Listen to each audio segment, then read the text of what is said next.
Don't always say if. Instead of saying, if I study, I will pass the exam, you can say, as long as I study, I will pass the exam. Instead of saying, I'm going to go to the park if it doesn't rain, you can say, I'm going to go to the park whether it rains or not. Instead of saying, if you lost your job, what would you do?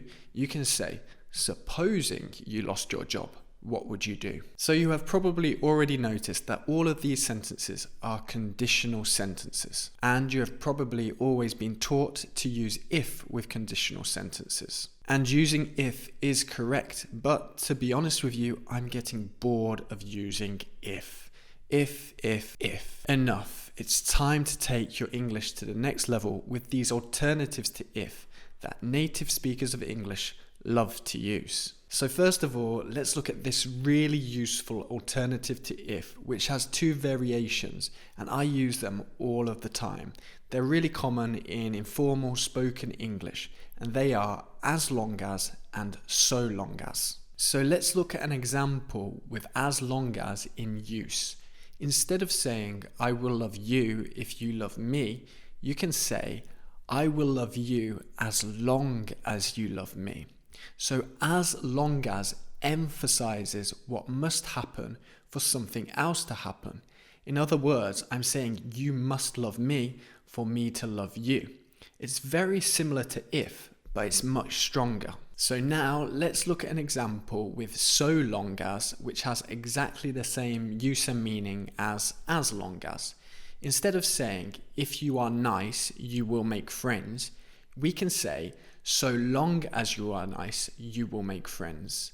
So again, we're emphasizing what must be done for something else to happen. Okay, so as I said before, so long as and as long as are quite informal. We use them in spoken English, but we also have some more formal words that we can use instead of as long as and so long as. We can say provided that or providing that. Now, I would use these more in like emails for work, okay? So in a more formal situation. For example, I will help you with that project provided that you pay me more money, or providing that you pay me more money. Now, when we're actually using provided and providing in spoken English, we often drop the that. So for example, providing you help me move house, I will take you out for dinner. Now, I really must emphasize that provided that and providing that, we use them in exactly the same way as long as or so long as. We just use them in slightly more formal situations.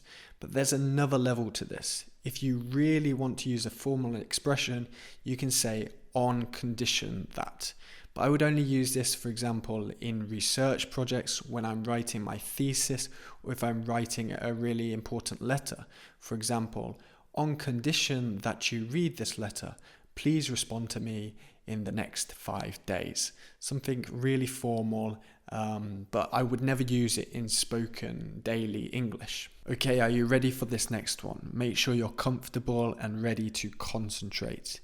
Another alternative word to if is weather.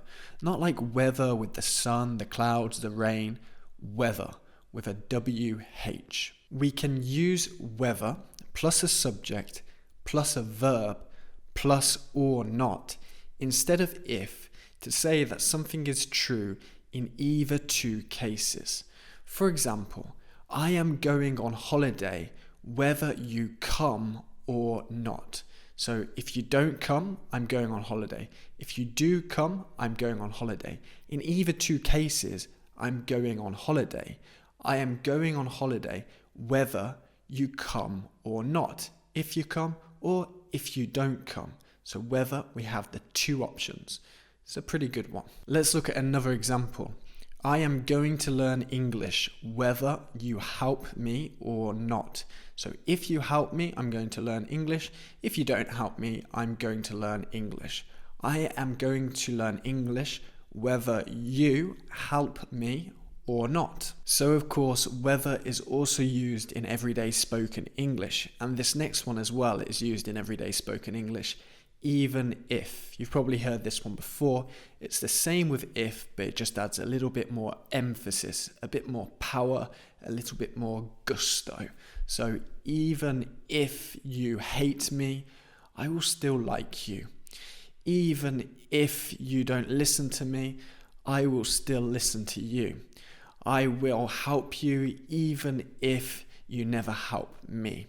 Okay? It's the same as if, it's just a bit more. So this next alternative to if is my absolute favorite, and it has two forms, supposing or suppose. And we usually put it at the beginning of the sentence to ask a question. So instead of saying, if you had all the money in the world, what would you buy? You can say, supposing you had all of the money in the world, what would you buy? Or, if you had tomorrow off, what would you do? No, suppose you had tomorrow off, what would you do? Okay, supposing and suppose just make the question that little bit more intriguing than if. So it's something that native speakers use all of the time to ask conditional questions. So use suppose or supposing. Okay, everybody, so those are all of the alternative words for if in this lesson. There are actually some other words we can use instead of if in conditional sentences, like when, as soon as, and until, but this changes the meaning of the sentence. So these words that I have taught you, you can just replace if with these words, and it just makes your English sound a little bit better, a little bit more interesting. So try and use them in your next English conversation. And thank you for watching this video. This has been PAPI English. PAPI English is practice and perfection in English. Drop a like, make sure you subscribe to this channel, and I will speak to you guys in the next class.